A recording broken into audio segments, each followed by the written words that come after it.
Hey there, McGinn. Welcome back to our read alouds. It's Mr. Lohn. We have reached Friday, so this will wrap up our books for the week, and then one more week until we head into winter break. I am going to read a sequel today. We've done the original, The Library Fish, previously in this YouTube series, I believe last year, and now we do The Library Fish Learns to Read. And the author is Alyssa Satin Capucilli, and I hope you enjoy.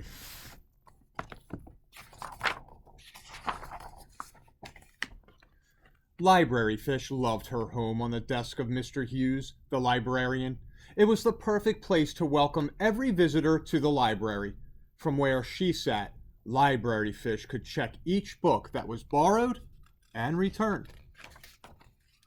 Library Fish loved watching everyone wind through the bookshelves, searching for just the right book. She loved the quiet hum of the room as each person settled into a comfortable spot to read. And read, and read, and read.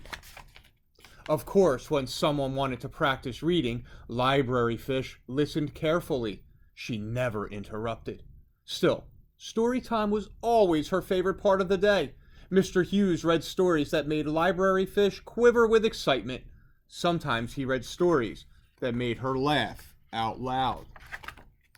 Today, Mr. Hughes held a book that Library Fish had never seen before. He read the title, the name of the author, and the illustrator. Library Fish was all ears. Once there was a dog, Mr. Hughes began, who loved stories. Library Fish nodded. I love stories too, she thought. She inched closer so she could hear Mr. Hughes continue.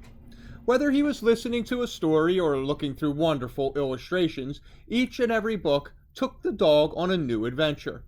Library Fish giggled. Me too, she thought. Stories had taken her on amazing adventures. What happened next? She wondered. One day, the dog decided he would learn to read. Learn to read? Whispered Library Fish. Go on, go on. It took a lot of time and patience and practice. But after some time, the dog began to read, all by himself. Mr. Hughes had not even turned the page when Library Fish wanted to clap. She wanted to cheer. She wanted to hear the story again and again. Most of all, Library Fish wanted to learn to read too. Library Fish swam around her bowl. She already knew the library was the very place to learn to read. She was surrounded by everything she needed to begin. Still, it would take some planning. Library Fish waited until Mr. Hughes called. Good night, Library Fish. Keep an eye on the library. Then she sprang into action. Filled with all the possibility of a great story, Library Fish was ready for her newest adventure. With plenty of hard work, determination, and of course, imagination, Library Fish soon landed on the desk of Mr. Hughes with a triumphant splash. First, the alphabet, said Library Fish. Library Fish had listened to Mr. Hughes teach readers about the alphabet any number of times. The alphabet is made of letters, Mr. Hughes had said. Letters make sounds, and when we string and weave and blend those sounds together, we get words. Words make stories. One by one, Library Fish studied the letters carefully. Hour after hour, night after night, she made sure she knew every letter and each sound it made. F for fish was one of her favorites. Z's were always welcome after a long night's work.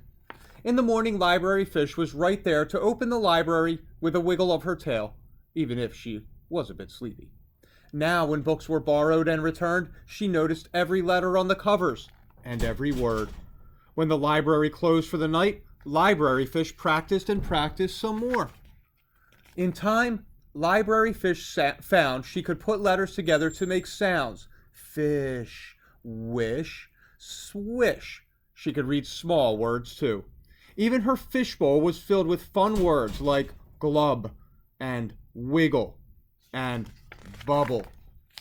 Library Fish practiced reading to her friend Bookmobile. She practiced reading to no one at all.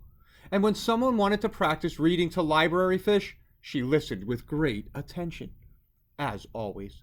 Then she practiced reading right back in a very quiet voice, of course.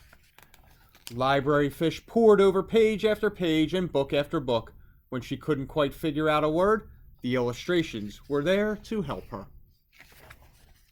One night, Library Fish went up and down the aisles of the library in search of just the right book. She chose one carefully and settled into a comfortable spot. Slowly, Library Fish read one word, then another, then another. She read line after line, page after page. She giggled, she gasped, she laughed out loud. When she came to the last page, Library Fish read aloud in her proudest voice, "The end." It was only when the sun began to peek into the sky that Library Fish tucked herself into her bowl. She drifted off to sleep, murmuring, "I am a reader. I am a reader." The next morning, Library Fish welcomed every visitor to the library. It was sure to be a busy day.